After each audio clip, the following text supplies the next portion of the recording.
Kính thưa quý vị, tôi tên là Tâm Nguyễn. Hôm nay chương trình tài chính sẽ có một người khách quý từ Cal State Fullerton.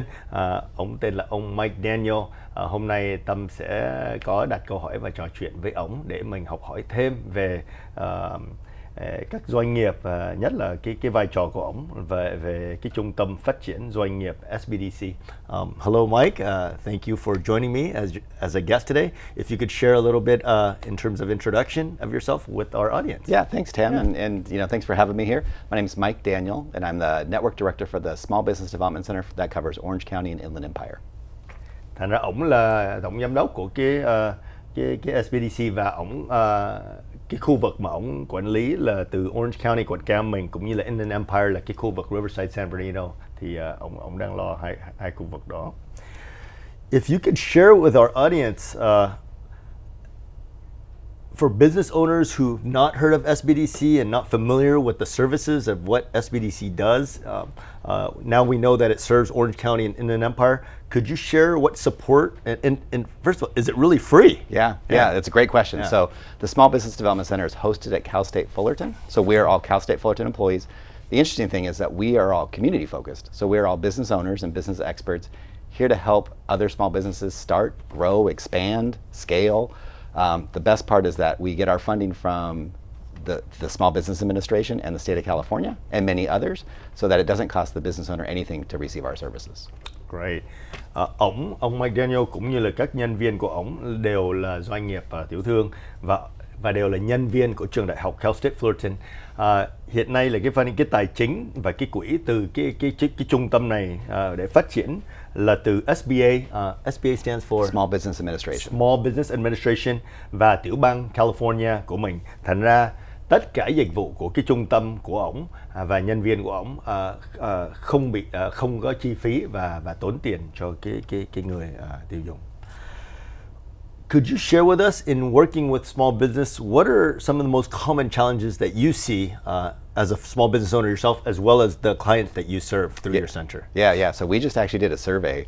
We had 1,200 responses from local Orange County business owners, and the average length of time that they'd been in business was for 10 years. And their biggest need was finding more customers. That was number one. Okay. Number two was accessing capital to grow. Okay. Or to pay for bills, or for whatever they may need the funding for. Yep. The third was finding a qualified workforce. Okay. All right, thank you. Thưa quý vị, ông Mike Daniel vừa kể qua về cái gì là cái gặp khó khăn nhất cho các công ty tiểu thương và doanh nghiệp.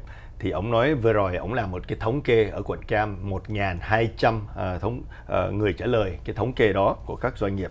Thì có 3 điều ông đã trong cái thống kê đó là mình biết là khó khăn nhất cho các công ty tiểu thương. Thứ nhất là tìm khách nha, finding more customers, là tìm khách, là cái đó là cái nhu cầu đầu tiên. Cái thứ hai là access capital, là kiếm thêm tài chính để hỗ trợ, để giúp, để trả tiền cho nhân viên, tiền bill vân vân cho cơ sở. Và cái thứ ba là tìm nhân viên. The third was finding a qualified workforce. Thành ra tìm thêm nhân viên, mình gọi là qualified workforce cho các công ty. Thành ra đấy là 3 điều mà ông đã thấy. So the big talk everywhere now is AI. Artificial intelligence has creeped into seemingly every conversation.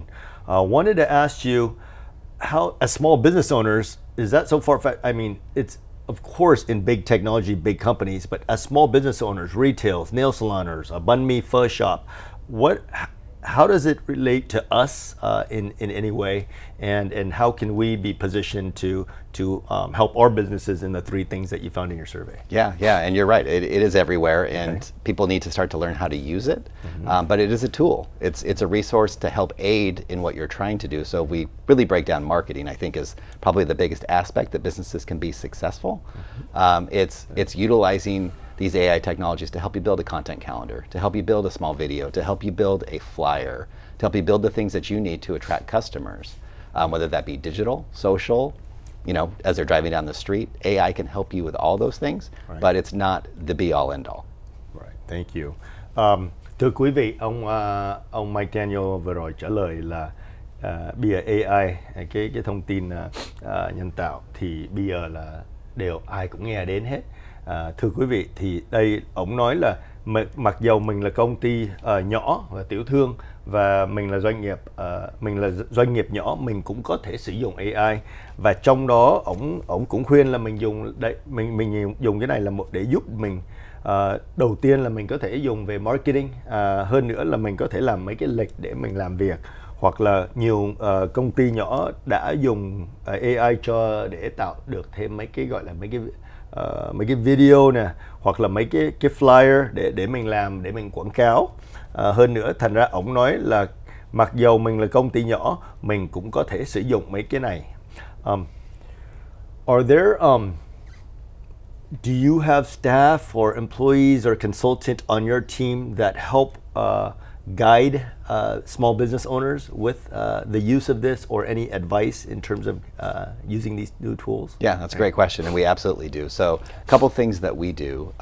Many of our consultants are experts in different formats and different platforms on AI. So whether it be marketing, whether it be, what I love the most is really doing a gap analysis of your financials. Okay. Finding out where the gaps are in your financials, whether it be in revenue, cost of goods. But yes, our team will basically assess your business and then help you create those tools that you need to be successful. Great. Bên cái trung tâm của ổng có nhân viên và mấy người tư vấn. Đây là các người rất là giỏi và đã có nhiều kinh nghiệm, không chỉ là về marketing mà về họ nghiên cứu kỹ về mấy cái gap analysis cho công ty của mình. Thì ổng nói là họ có thể nhìn từng chút một về cái thu nhập của mình, về tất cả cái khó khăn của mình, để họ giúp đỡ cho cái công ty của mình khi họ nghiên cứu rất kỹ về cái này. Are you seeing AI in some of your customers and small businesses beyond the things like marketing, social media, flyers, and videos? Is it also going into more administrative work, such as scheduling things, emails, bookkeeping, or doing things that are additional administrative tasks? Yeah, absolutely. We're seeing it in bookkeeping. We're seeing it. That's probably the biggest change that we're starting to see. And you're seeing the bigger companies, Intuit and QuickBooks really kind of jump into this mix as well of utilizing it for that in operations, right? How do I create a schedule?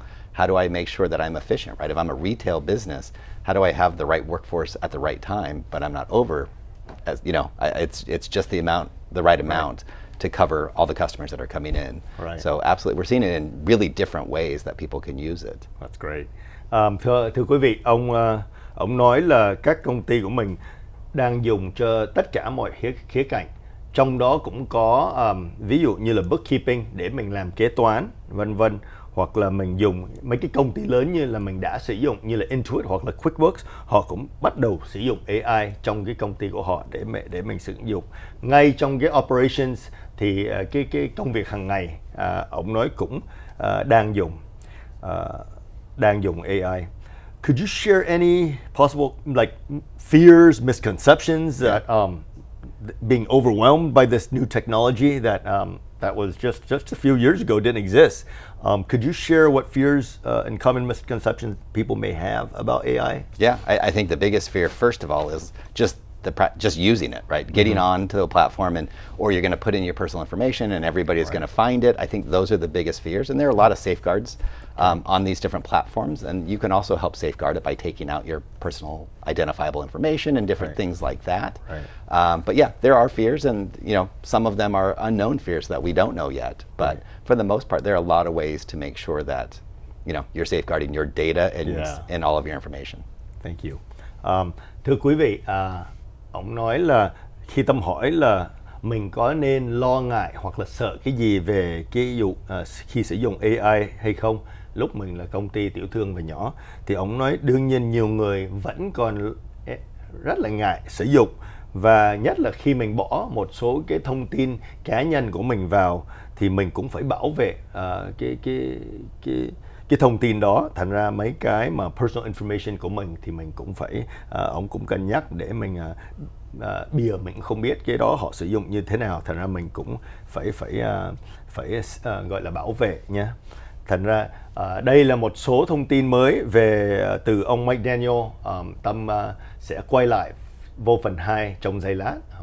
And so we'll continue in part 2 of this to continue our conversation. But thank you for sharing a little bit about your SBDC and a little bit about AI in terms of the comments. Thank you. Cảm ơn quý vị. Tâm sẽ quay lại trong phần 2. Thank you.